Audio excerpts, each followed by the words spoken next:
अस्सलाम वालेकुम। ताबानी पंजवानी ग्रुप के साथ मैं मोहम्मद अली पंजवानी अपने पार्टनर के साथ, अपने दोस्त के साथ, अपने भाई के साथ, अशरफ ताबानी के साथ हाजिर हूँ। आज जो है हम थोड़ा एक टॉपिक को डिस्कस करेंगे जो कि काफ़ी ज़्यादा वायरल हो रहा है और कराची में जो है ये चीज़ें मामला जो है वो काफ़ी ज़्यादा बढ़ रहे हैं और बिगड़ रहे हैं और उसका खदशा है कि ऐसा नहीं हो कि हमारी जो यूथ है कराची की बिलखुसूस वो मायूसी का शिकार हो, वो नाउमीदी का शिकार हो और इवेंचुअली मामला जिस तरफ जा रहे हैं, इकोनॉमिक क्राइसिस जिस हिसाब से बिल्डअप हो रहा है इंटरनेशनल लेवल पे अगर हम देखें, पूरी दुनिया पे एक वबा चल रही है। वबा की वजह से जो इकोनॉमिक क्राइसिस पूरी दुनिया में बढ़ रहा है, अभी यूएस के इन्फ्लेशन नंबर भी बढ़ते हुए लग रहे हैं और कराची में जो है वो एक अलग ही गेम खेला जा रहा है। पहले की तरह जो अभी fifth generation six generation war हो रही थी पाकिस्तान में, हम अर्ली 2000s की देखें, हम इसके बाद 2010 के बाद की कहानियाँ देखें, तो अब जो है बिल्कुल एक नए डायनामिक्स, नए तरीके से जो है ना मामला चल रहे कराची में, मामला बिगाड़े जा रहे हैं। और उसमें जो एक एलिमेंट है वो हमने हाईलाइट किया है, उसमें एनजीओज़ का जो है वो बहुत बड़ा एलिमेंट नज़र आ रहा है, जिस हिसाब से वो जो मायूसी फैल रही है, लोग खुदकुशी कर रहे हैं। हमारा मज़हब इस्लाम जो है वो हमें जो है वो मायूसी, खुदकुशी, इन सारी चीज़ों, ये सारी चीज़ें हमारे लिए हराम है। वैसे तो मुसलमान हम जो हैं इन चीज़ों को नहीं मानते, इन चीज़ों पे बिलीव नहीं करते। अगर कोई इन चीज़ों पे बिलीव करता है, इस तरफ जा रहा होता है, तो हम उसकी काउंसलिंग करते हैं, हम उसको बताते हैं कि हमारा मज़हब जो है हमें इस बात की कतई इजाज़त नहीं देता कि हम जो है मायूस रहें और खुदकुशी की तरफ जाएं। रिज़्क़ देने वाली ज़ात अल्लाह पाक की है, अल्लाह सुब्हान व तआला की है। पूरी दुनिया में वो रिज़्क़ बांटता है अल्लाह पाक। चरिंद परिंद को रिज़्क़ देता है, जानवरों को रिज़्क़ देता है, समंदर में मछलियाँ, छोटे कीड़े, जो भी चीज़ है अल्लाह पाक की मखलूक, अल्लाह पाक उनको रिज़्क़ देता है। उन लोगों को रिज़्क़ देता है जो अल्लाह पाक को नहीं मानते, जो कुफ्र करते हैं, अल्लाह पाक उन तक को रिज़्क़ देता है। सबका रिज़्क़ बंधा हुआ है। तो हमारे यहाँ पर एक अलग ही निज़ाम चल रहा है, अलग ही चीज़ चल रही है, नफसा नफसी में घेरा जा रहा है, मीडिया में चीज़ें चलाई जा रही हैं, मामला ऐसे चलाए जा रहे हैं कि यूथ खुदकुशी कर रही है। खुदकुशी का रीज़न ये है कि नौकरी नहीं है, मसले मसाइल हैं। मसले मसाइल पूरी दुनिया में, आप कहीं भी मुल्क में चले जाएं, आप यूएस चले जाएं, आप बरतानिया चले जाएं, वहाँ भी आप टैक्सी ड्राइवर की नौकरी करेंगे, वहाँ पर कोई आपको सरकारी नौकरी नहीं देगा। दूसरी चीज़ ये मैं एक हाईलाइट करूँगा कि यहाँ पर कराची में जो हमारी कराची की आवाम है, ख़ास तौर पे जो उर्दू स्पीकिंग आवाम है, वो अभी भी अपने आप को महाजर क्यों कहलवाती है। वो हिजरत करके आए थे, उनका आबो अजदाद आए थे हिजरत करके। अब तो थर्ड और फोर्थ जनरेशन कराची में आबाद है, कराची के शहरी है, मुहब्बे वतन पाकिस्तानी है, तो वो अभी अपने आप को महाजिर का लेबल क्यों लगाते हैं। उर्दू स्पीकिंग कम्युनिटी क्यों एहसास कमतरी का शिकार है और ऐसे क्या एलिमेंट्स हैं जो उर्दू स्पीकिंग कम्युनिटी को इसी तरफ ही रखना चाहते हैं, उससे क्या गेम प्ले करना चाह रहे हैं। अभी मैं थोड़ी बहुत चीज़ें हाईलाइट करूंगा। चंद वाक़यात हुए हैं कराची के अंदर जिसमें खुदकुशी के वाक़यात हुए हैं, और उसमें एक मोहतरम है जो सोशल वर्किंग करते हैं, जेडीसी फाउंडेशन के सरगना है, नाम है उनका सैयद ज़फ़र अब्बास साहब।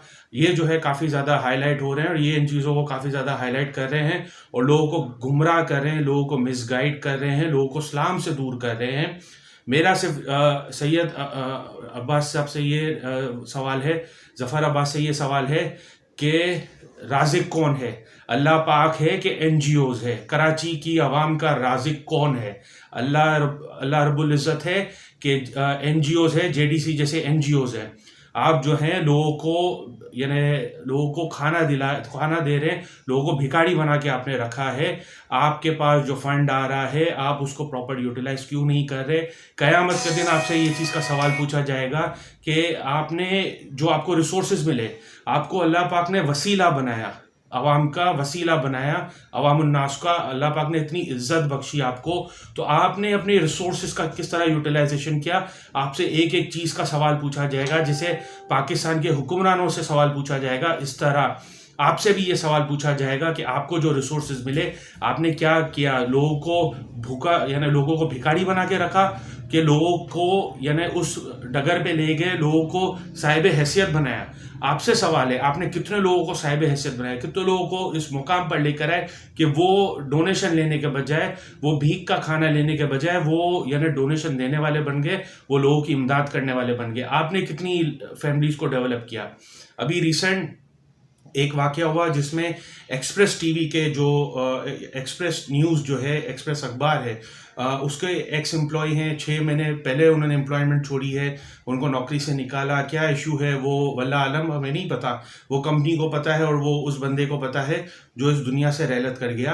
तो सवाल ये है कि आप जो है एक वीडियो में ये कह रहे हैं, ये पूछ रहे हैं उसकी बेटी से कि एक मरहूम की बेटी से आप ये पूछ रहे हैं कि आप जो आपके आपके वालिद कहाँ से खाना लाते थे, तो वो बेटी बोल रही है जेडीसी से खाना लाते थे।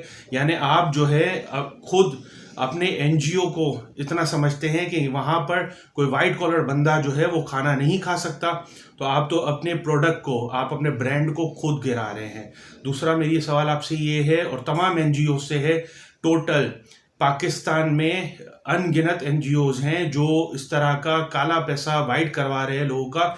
उनसे ये पूछना चाहिए, जो आपके पास डोनर आते हैं, आप डोनर से पूछते हैं कि वो एफबीआर पे यानी रिटर्न फाइलर है कि नहीं, वो अपनी टैक्स अदायगी बर वक्त हुकूमत को कर रहे कि नहीं कर रहे, कि आपके पास जो लोग आ रहे हैं वो टैक्स चोर हैं, आप ये पूछते हैं। आपकी ये भी जिम्मेदारी है कि पैसा कहाँ से आ रहा है, काला धन आ रहा है, मनी लॉन्ड्रिंग का पैसा आ रहा है, टेरर फाइनेंसिंग का पैसा आ रहा है। हम एफएटीएफ में इन्हीं चक्रों की वजह से, इन्हीं काले धन की वजह से एफएटीएफ जैसे मसले में फंसे हुए हैं। हम आईएमएफ के चुंगल में फंसे हुए हैं, आईएमएफ से हमने कर्जा लिया हुआ है।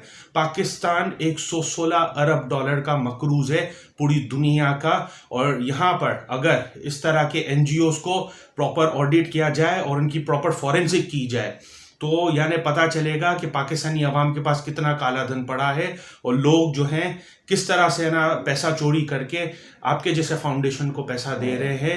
Non government organisation, non profit organisation, ये जितने भी इदारे हैं इनको टैक्स एग्जेम्पशन सर्टिफिकेट मिलता है, इनको वो सारे मामलात मिलते हैं कि जिसके तहत वो जो है, जो लोग अपना काला धन रखते हैं वो अपने काले धन को सफ़ेद कराते हैं। मेरे साथ है मेरे पार्टनर अशरफ तावानी। मैं इनसे पूछूंगा कि इस्लामिक हमारा मज़हब हमें क्या बताता है कि हमें किस तरह से ज़िंदगी गुजारनी चाहिए। अस्सलाम वालेकुम अशरफ भाई, अभी जो मामला चल रहा है कराची में, आप मामला देख रहे हैं, तो आप क्या बोलते हैं, आपका नज़रिया क्या है, आप किस हिसाब से चीज़ों को देखते हैं? सबसे पहले वालेकुम सलाम। रब्बि इश्रह ली सदरी व यस्सिर ली अमरी वहलुल उक़दतम मिन लिसानी यफ़क़हू क़ौली रब्बि ज़िदनी इल्मा। बिस्मिल्लाहिर्रहमानिर्रहीम। कराची के जो हालात इस वक्त पैदा किए जा रहे हैं, हालात ऐसे हैं नहीं, हालात पैदा किए जा रहे हैं। हालात ऐसे पैदा करने की वजह ये है कि लोगों को नाउमीदी की तरफ गामज़न किया जाए, लोगों को और बैनुल अक़वामी क़ुव्वतों को ये दिखाया जाए कि पाकिस्तान के हालात बहुत ख़राब हैं, ठीक है। और ये हमारे ईमान की कमज़ोरी है, और ईमान की कमज़ोरी ये जानबूझकर फैलाई जा रही है। और इसकी वजह यह है कि नबी पाक सल्लल्लाहु अलैहि वसल्लम ने फरमाया है कि भूखों को खाना खिलाओ, यानी जिसे भूख लगी है आपने उसे खाना खिलाना है। लेकिन दर हकीकत हो ये रहा है कि हमारी जेडीसी हो गई, या दावत इस्लामी हो गई, या सैलानी वेलफेयर हो गया, या चिपा हो गया, XYZ, अगर मैं यूँ नाम लेता जाऊँगा तो कई नाम मैं अपनी उंगलियों के ऊपर गिनवा दूंगा कि वो लोग भूखों को खाना खिलाने के बजाय मेहनत कश को, मजदूर को, सफ़ेद पोश तबके को बेनकाब कर रहे हैं, उन्हें गुलामी की जंजीरों में डाल रहे हैं। क्योंकि बाहैसियत मुसलमान, जहाँ तक मैं समझता हूँ और जहाँ तक मैंने देखा है, सुना है, पढ़ा है, तो नबी पाक सल्लल्लाहु अलैहि वसल्लम ने फरमाया कि भूखों को खाना खिलाओ। हम भूखों को खाना नहीं खिला रहे। अल्लाह माफ़ करे, मैं सैयद ज़फ़र अब्बास से ये सवाल करता हूँ कि अल्लाह आपका भला करे, आप मुझे ये बताइए, जो बंदा आपके NGOs पर आकर जो बंदा खाना खा रहा है, अगर वो खाना खाने के बाद किसी गलत जगह पर जाकर कोई गलत काम करता है तो उसका गुनाह किसके सर पर होगा? जो नौकरियों से लोग बेरोज़गार हो रहे हैं, तो आप मुझे ये बताएं ना। हम तो ये देखते हैं कि आप तमाम लोगों की वीडियोस बना रहे होते हैं, आप लोगों ने तो मुर्दा आदमियों को भी नहीं छोड़ा। आप हो गए, या हकीकत टीवी वाले हो गए, या जितने भी और इदारे हो गए, यानी जो जो चैरिटी करने वाले लोग हैं वो लोग अपना फ़ोटो सेशन करवाना चाहते हैं, और फ़ोटो सेशन करवाने वालों को आप लोग, फ़ोटो सेशन करवाने वाले लोगों से आप लोग इमदाद भी लेते हो, और आप ये भी नहीं पूछते हो कि आपके पास ये पैसा कहाँ से आ रहा है। जो लोग ये आपको पैसा दे रहे हैं, क्या उनके खानदान के हालात बिल्कुल सही हैं?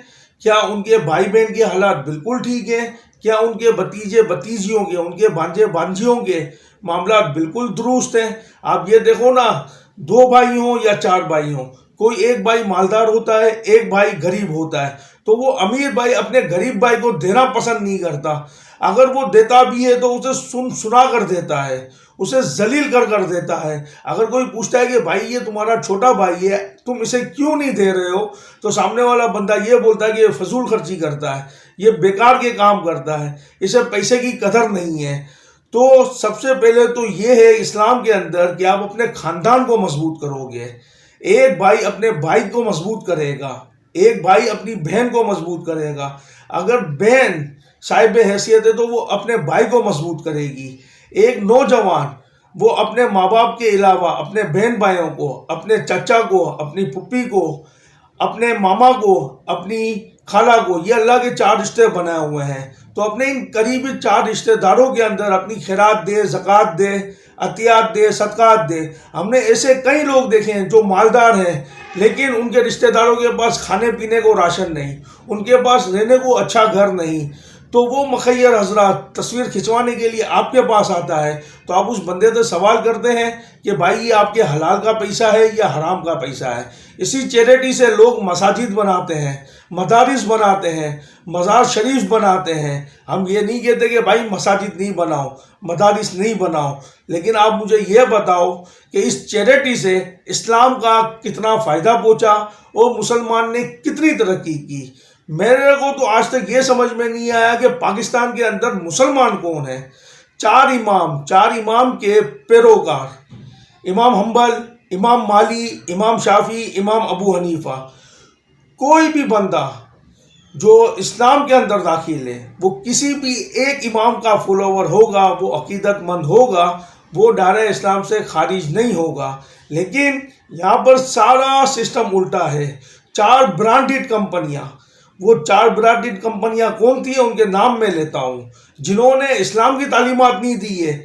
उन्होंने सिर्फ फ़िरका वारियत फैलाई है, नज़रिया फैलाया है और अकीदा फैलाया है। इस्लाम है भाई, इसके अंदर ना कोई नज़रिया है, ना इसके अंदर कोई अकायद है, ना इसके अंदर कोई तीसरी चीज़ की गुंजाइश है।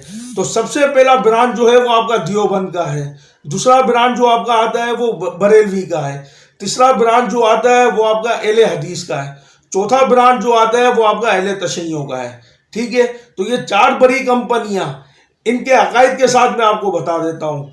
दियोबंद बोलता है कि बरेलवी मुशरिक है, मुनाफिक है। बरेलवी बोलता है कि दियोबंदी गुस्ताख रसूलुल्लाह सल्लल्लाहु ताला अलैहि वसल्लम है, ये लोग या रसूलुल्लाह नहीं बोलते।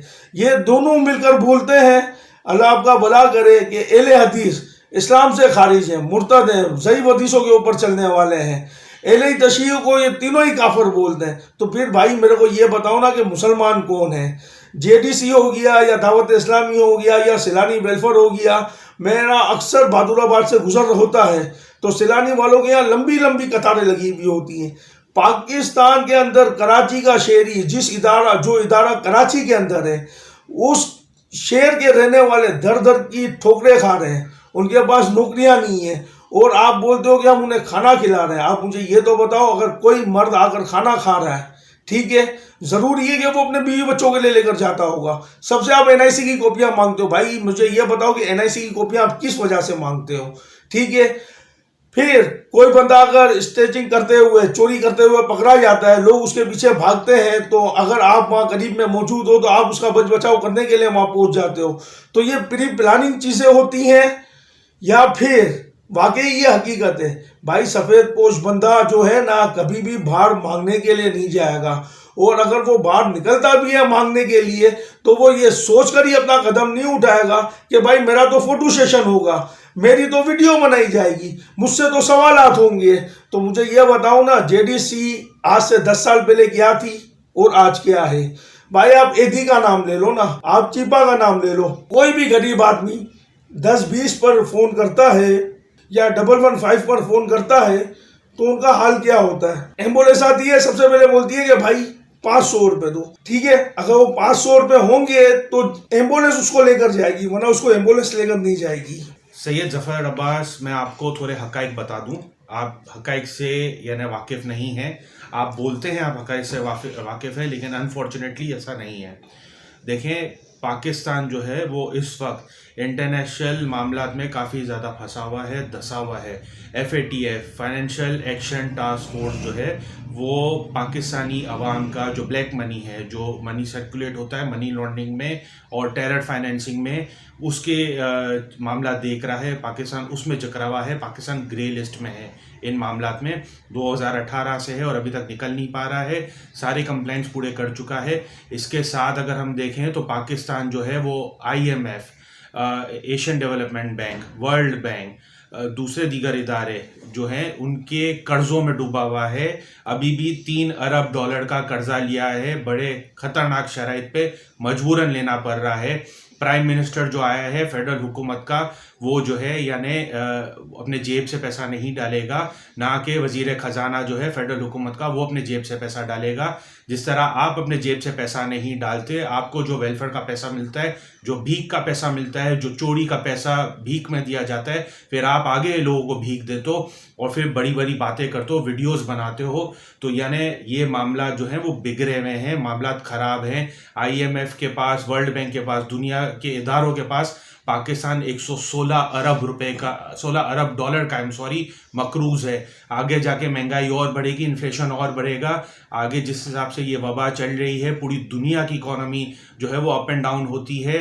क्रूड ऑयल का रेट कहाँ जाता है, कभी ऊपर जाता है, कभी नीचे आता है। कोल प्राइसेस का रेट अगर आप देखें तो कभी कहाँ जा रहा है, आसमानों की बुलंदियों को छू रहा होता है, कभी ज़मीन बोस होता है। तो कोई दीन ईमान नहीं है पूरी ग्लोबल इकोनॉमी का। पूरी ग्लोबल इकोनॉमी इस वक्त इम्पैक्ट में है और आप हालात देख लें, जगह जगहों पे पोर्ट्स बंद हैं। आप ये सारे मामला देखें तो पेट्रोल का रेट बढ़ रहा है, तो इसमें गवर्नमेंट की गलती नहीं है, क्योंकि गवर्नमेंट भी जैसी होगी जैसी आवाम होगी। और आवाम जो है वो चोर है। आवाम इसलिए चोर है क्योंकि आवाम जो है आपको अपना काला धन वाइट करके देती है और आप बैठे ही इसलिए किसके लिए है। आपके पास जो ये टैक्स एग्जेम्पशन सर्टिफिकेट है वो इसीलिए ही है कि आप जो है लोगों को काला धन वाइट करें और आप लोगों को भिखारी बना के रखें, आप लोगों में भीख बांटे। मैं आपको ट्रांसपेरेंसी इंटरनेशनल की रिपोर्ट साथ में लगाता हूँ। ट्रांसपेरेंसी इंटरनेशनल की रिपोर्ट के मुताबिक जो 90 नंबर पे आ रहा है करप्ट तरीन जो इदारा है वो पाकिस्तान के NGOs है, non government organisation, non profit organisation, ये सब मामला चला रहे हैं। इनके पास जितने भी मामला थे वो सारा काला धन घूमता है। अब वो टेरर फाइनेंसिंग का पैसा है, मनी लॉन्ड्रिंग का पैसा है, किस चीज़ का पैसा है वो किसी को भी नहीं पता, वो वल्लाह आलम है। मेरी हुकूमत से, मेरी इस्टेब्लिशमेंट से भी ये रिक्वेस्ट है, मेरी अदलिया से भी रिक्वेस्ट है, मेरी तमाम लोगों से रिक्वेस्ट है, लीडरों से, कि ये जितने भी NGOs हैं, ये जितने भी नॉन गवर्नमेंट ऑर्गेनाइजेशन हैं, जितने नॉन प्रॉफिट ऑर्गेनाइजेशन हैं, इनका फॉरेंसिक होना चाहिए, इनका ऑडिट होना चाहिए और उनसे ये पूछा जाना चाहिए कि आप किस हिसाब से लोगों को यानी खाना दे रहे हैं, आपका क्राइटेरिया क्या है, आपने कितने लोगों को बिजनेस पे लगाया, आपने कितने लोगों को साहिब हैसियत बनाया। एक कोई फैमिली में क्राइसिस आता है, किसी बंदे के साथ क्राइसिस आता है तो वो टेम्परेरी होता है, लेकिन उसको परमानेंट बना दिया जाता है, उसको भिखारी बना दिया जाता है, उसके हाथ में कशकोल पकड़ाया जाता है, उसको 2 वक्त की रोटी दे दी जाती है, उसको हडाराम बनाया जाता है। तो आपसे ये सवाल है कि क्या JDC जैसा मॉडल, ये जो NGOs है जो पाकिस्तान में खुले हुए, बिलखुसूस कराची में ज़्यादा खुले हैं, ये इसराइल जैसे मुल्क में चल सकते हैं, ये अमेरिका जैसे मुल्क में चल सकते हैं? मेरे आपसे ये सवाल है, क्यों बड़े ममालिक में जो यानी तरक्की याफ्ता ममालिक हैं उनमें इस तरह के NGOs क्यों नहीं है? वहाँ पे भी तो लोग भूख से मर रहे होते हैं, इखलास से मर रहे होते हैं, वहाँ पे भी आप देखो तो हालात ख़राब है, अच्छे हालात तो नहीं है। आप अमेरिका जो, आपके कितने रिश्तेदार होंगे, हम कितने लोगों को जानते हैं जो अमेरिका में टैक्सी चलाते हैं, जो अमेरिका में जेनेटर का काम करते हैं, जो स्वीपर का काम करते हैं, तो उनको भी 2 वक्त की रोटी नहीं मिलती क्योंकि वो कमाते हैं डॉलर में और खर्च भी डॉलर में करते हैं। कामयाब वो है जो बाहर मुल्क जा रहा है, बाहर से डॉलर भेज रहा है, रेमिटेंसेस भेज रहा है, तो वो कामयाब है। यानी जो बाहर जा रहा है, जिसकी पूरी फैमिली बाहर है और वो 2 वक्त की रोटी कमा रहा है, तो पूरी फैमिली को 2 वक्त की रोटी कमानी पड़ती है। तो वहाँ पे ये हालात हैं। तो आप जो हैं इन मामलात को दुरुस्त करें, आप अपना किबला दुरुस्त करें, आप अपने मामला दुरुस्त करें और इस तरफ ले जाएं, इस जगह पे ले जाएं कौम को, पॉजिटिविटी फैलाएं। ना उम्मीदी, मायूसी कुफ्र है, ये हराम है। आप किसी यानी मुर्दे को जिसने खुदकुशी की है आप उसको प्रमोट ना करें, आप उसकी चीज़ें ना चलाएं, क्योंकि ये चीज़ें हराम है। अल्लाह पाक के नज़र में ये काबिल कबूल नहीं है चीज़ें। ये मामलात हमारे मज़हब का नहीं है, ये मामलात कोई और है। आप जो हैं इन मामलात पे गौर व फिक्र करें, आप अपनी चीज़ों को देखें, आप अपनी रिवायतों को देखें कि हमारी रिवायत में इस तरह की चीज़ें हैं। खुदकुशी करना हलाल है कि हराम है, आप पहले सोचें बहैसियत मुसलमान, फिर आप जाके वीडियो बनाएं। मुर्दा घर जाके, जहाँ भी जाके आपको वीडियो बनानी है, जिसके घर जाके आपको वीडियो बनाए, आप वीडियो बनाएं और उनके बच्चों से पूछते रहें कि आपको खाना आपका वालिद कहाँ का खिलाता था, जेडीसी का खिलाता था कि कहाँ का खिलाता। ये सारी चीज़ें सोचने की है। मेरी पूरी कौम से यानी वो है दरख्वास्त है कि आप जो है मामलात को दुरुस्त करें बहैसियत कौम। हम कोई भी रिटर्न फाइलिंग नहीं कर रहे हैं, हमने किसी ने भी वेल्थ डिक्लेरेशन नहीं की है। नस्ला टावर की अब हालत देख लें, नस्ला टावर के लोग जो हैं उन्होंने वेल्थ डिक्लेरेशन नहीं की थी, इसलिए वो उनका क्लेम नहीं हो सका। वो अगर उन्होंने वेल्थ डिक्लेरेशन की होती, उसने अपनी जेन्युइन मनी शो किया होता कि ये मैंने 2 करोड़ का फ्लैट लिया है या 1 करोड़ का फ्लैट लिया है, 1.5 करोड़ का फ्लैट लिया है, उसके पास वो रसीद होती, उसके बाद वो मामलात होते, उसने एफबीआर में वो चीज़ शो की होती, तो उसको कंपलसेट करने के लिए लोकल गवर्नमेंट, फेडरल गवर्नमेंट, हर कोई आके साथ देता और उसका जो साथ है वो आला अदलिया भी देती, उसकी बात सुनती, क्योंकि अदलिया में जो लिखा है वही पढ़ा जाता है और उस पर फैसला होता है। शुक्रिया।